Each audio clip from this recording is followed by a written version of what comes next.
troubling new report is casting doubt over the claimed obliteration of Iran's nuclear program. The White House, as you can imagine, is pushing back hard. That comes as the Trump administration tries to broker peace in the Middle East and Ukraine.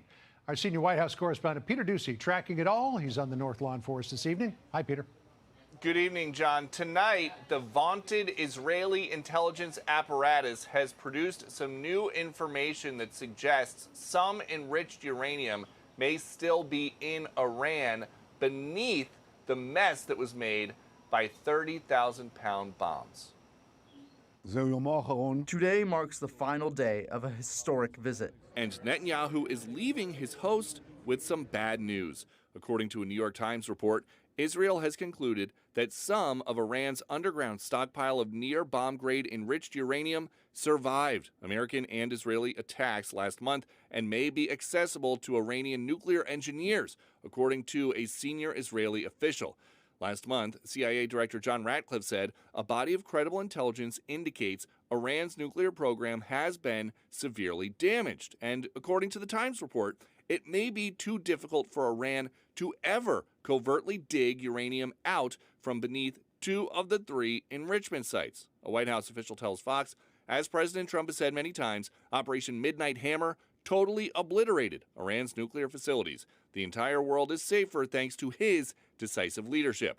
The Americans and the Israelis also worked this week on a Gaza ceasefire that could come any day.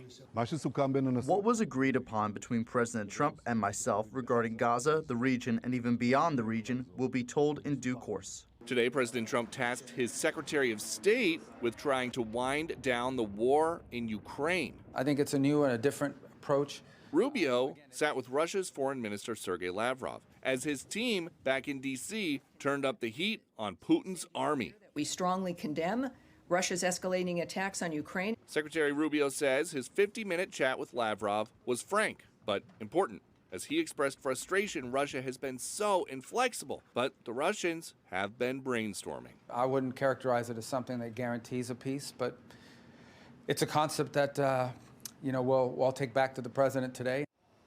There is bipartisan support here in Washington for new sanctions against Russia. Those could move through the Senate before the August recess. So we think that any potential new punishment for Putin would be financial, even though there was that recently unearthed audio where President Trump told donors that he once warned Putin he could bomb Moscow.